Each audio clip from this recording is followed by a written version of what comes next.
Hello, ¿cómo están hoy? Buenos días, buenas tardes, buenas noches. Estamos en un nuevo episodio de Inmunoaventuras. Hoy quiero hablarles de un tema que nunca está de más repetir y siempre recalcar y reforzar la información de las alergias alimentarias. Uno de los, el pan de cada día de nosotros. Eso y la rinitis alérgica. Hay muchas preguntas, hay muchos miedos, muchas dudas, hay mucha información en todos lados, mucha información que muchas veces no está actualizada, hay información que viene de otras fuentes. Entonces vamos a repasar un poquito. Las alergias alimentarias se pueden presentar en cualquier edad. Hoy en día hay personas adultas incluso desarrollando alergias a cualquier clase de alimento. Las alergias alimentarias pueden presentarse a cualquier alimento. Antes se pensaba como que solamente habían algunos alimentos que daban alergia, otros que no, pero hoy hay alergias a alimentos hasta tan inusuales como apio o zanahoria o cosas que antes no se veían.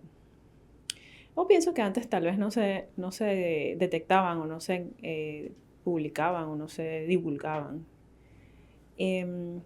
También es importante que a pesar de saber que que las alergias alimentarias pueden ocurrir, es importante que los papás no tengan miedo de darle los alimentos a los niños. Sin embargo, es cierto que hay algunos niños que tienen algún riesgo un poquito más alto de desarrollar alergia a alimentos. Eso no significa que deben tener temor a la hora de introducir alimentos, porque de hecho se han hecho pues, estudios en donde se dice que la introducción de los alergenos en los niños, en los bebés que están en las primeras etapas de alimentación, mientras más temprano es mejor. Entonces, ¿cuáles son los niños que se consideran que están en un cierto riesgo un poquito más elevado de desarrollar una alergia alimentaria? Bueno, como ya dije, primero cualquier niño puede desarrollar una alergia alimentaria, cualquiera, y de la nada. Pero pues los niños que ya tienen alguna alergia alimentaria, pues tienen el riesgo de desarrollar más riesgo de tener una alergia a segundo alimento que un niño que no. También aquellos niños que tienen algún familiar de primer grado, o sea, mamá y papá, que sean alérgicos a algún alimento, estos niños también tienen el riesgo de desarrollar la alergia a algún alimento. No necesariamente el mismo al que es el papá o la mamá. Y aquellos niños que tienen dermatitis atópica leve o moderada, estoy diciéndolo como en orden, porque así es como están catalogados. Tienen un riesgo mayor, y el que más riesgo tiene es aquellos que tienen eczema. Por eso que estos niños que tienen eczema severo, o sea, leve, moderado está en el tercer punto, y luego eczema severo vendría siendo el que tiene más riesgo. Y entonces los niños con eczema severo, bueno, ¿cómo sabes si un niño tiene eczema leve o moderado o severo? Depende de la evaluación clínica del examen físico que te diga el médico. ¿Por qué? Porque de hecho, antes se pensaba que para desarrollar una alergia era a través del intestino, pero de hecho ahora los niños que tienen dermatitis atópica, la alergia se adquiere pues a través de la herida de la piel, del eczema. Por ahí es donde entra la primera parte de la sensibilización del alergeno, y por eso entonces tienen más riesgo de desarrollar alergia. Sin embargo, si lo haces a edad temprana, de los 4 a 6 meses, que es la primera parte, la primera etapa en donde empiezas a darles alimentos a los niños, incluso hasta el maní. Obviamente no le vas a dar el maní entero, pero hay mantequillas de maní, y para bebés también. Entonces, claro, aquí en Panamá tal vez no es una alergia tan común como en otras latitudes, pero en donde sí es más común lo introducen bien temprano. Acá en Panamá he notado que el huevo y la leche son de las más comunes, igual que en el resto del mundo son las principales, las dos primeras más comunes. Y entonces se encuentran muchas preguntas con respecto a estas alergias. De hecho, estas dos alergias, como son las más comunes, son pues más estudiadas, y se sabe que los niños con alergia al huevo y a la leche generalmente la superan. Es decir, un bebé que desarrolla una alergia a un huevo o a la leche, mientras más temprano la desarrolle, tiene más posibilidades de superarla o de llegar a tolerar el alimento, el huevo o la leche, en una edad más mayor. Se ha visto hasta niños a los de 10 años ya como que empiezan a tolerarlo, o incluso puede ser hasta más temprano, todo depende de la evaluación. Entonces nosotros por lo menos hacemos para el huevo y la leche examen de niveles de IgE para la leche o el huevo o en la piel, para determinar si hay disminuido de tamaño, y el porcentaje que disminuye de tamaño nos determina el porcentaje de tolerancia o de tolerar la leche o el huevo. Pero todo eso siempre va de la mano del alergólogo. Entonces, el tema de la dermatitis atópica es una condición que pues sé que pone a los papás también en bastante estrés, porque el niño está inquieto, porque la piel se le pone, pues la dermatitis atópica es una condición donde el niño tiene la piel muy reseca, inflamada, le pica mucho, se puede poner así como escamosa, incluso se puede llegar a infectar la piel. Entonces en estos casitos, como ya mencioné, introducir los alérgenos temprano es muy importante. Y a la vez también cuidar la piel con cremas adecuadas y jabones adecuados. El ambiente tiene que ser adecuado también, que no esté muy seco y tampoco muy húmedo, ni que esté muy frío ni muy caliente. Son bebés especiales, niños especiales. Otra cosa que también hace que nos dice que la alergia, ya sea al huevo y a la leche, que nuevamente son las más estudiadas, que aparte de que mientras más temprano lo desarrolle, hace que la toleren a futuro, que la ronchita que se forma a la hora de hacer la prueba de alergia sea más pequeña que anteriormente, o que el nivel de IgE específico disminuya en un porcentaje, te hace pensar en que hay más probabilidades de que lo vaya a tolerar. Y otra cosa es cuando el niño tolera el huevo, ya sea horneado o en la leche horneada, digamos en un dulce, un cupcake. Cuando lo toleran horneado, hay una mayor probabilidad de que ese niño llegue a tolerar estos alimentos a futuro en su infancia. Así que generalmente estos niños, la mayoría antes los 10 años ya llegan a tolerar estos alimentos. Y he tenido buenos resultados en mi consulta, sobre todo porque la leche y el huevo son muy difíciles de evitar. Están en tantos alimentos y a veces genera tanta ansiedad para los papás estar leyendo los ingredientes, y a veces algunos no lo leen. Y a veces hasta me ha tocado ver papás que no leen, al no leerlo, pues no se han dado cuenta que ya el niño ha comido que si pancakes. Es importante que acudan a la evaluación por alergología periódicamente en estas alergias a la leche y al huevo, por lo menos cada 6 meses, porque hay que medir estos niveles de la ronchita que se forma al colocarle la gotita del alergeno. Se mide en el primer momento y se vuelve a medir a los 6 meses y se vuelve a medir a los 6 meses nuevamente.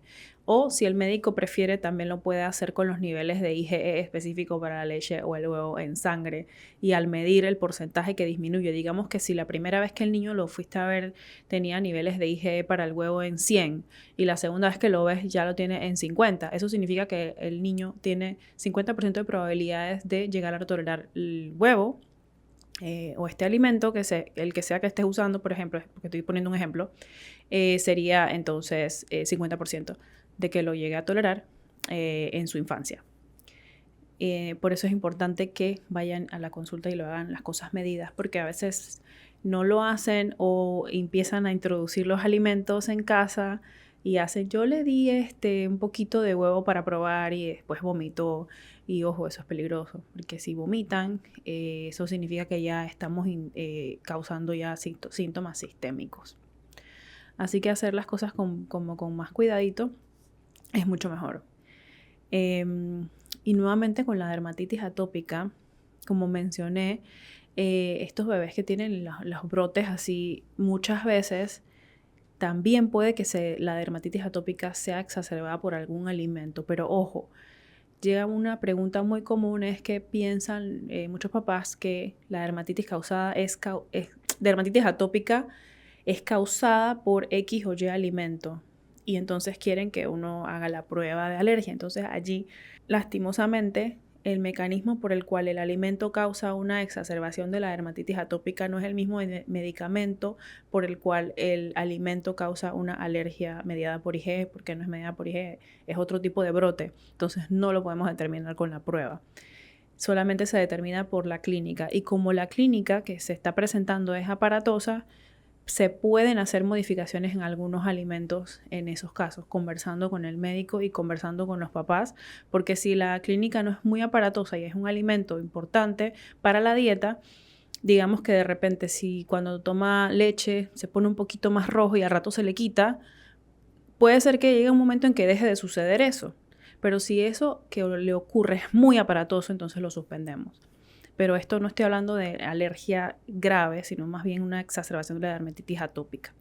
La dermatitis atópica, al exacerbarse, puede ser muy aparatosa para el niño y para el papá. Entonces, ahí tenemos que como que individualizar el manejo de la dermatitis atópica en la introducción de los alimentos. Y ya esto estoy hablando de, generalmente ocurre ya en niños un poquito más grandes, de 2 años por ahí, que están teniendo este tipo de reacciones un poquito exacerbadas de la dermatitis a la hora de exponerse a algún alimento. Entonces, otra cosa que también hace que la dermatitis atópica pueda tener algún poquito de empeoramiento es algunos factores ambientales, y se ha visto que puede ser que los ácaros también tengan un componente, pero no al 100%. Entonces muchas veces hay casos en donde al ponerle tratamiento para los ácaros del polvo con inmunoterapia, la dermatitis atópica puede mejorar, pero hay casos en donde no mejora. Entonces también es importante que tengan eso en cuenta. Al final de cuentas, la dermatitis atópica, el mejor tratamiento es individualizado para cada paciente, viendo cómo se comporta a la hora de estar en exposición con algún alimento, con algún factor ambiental, el frío, el calor, jabones, las cremas.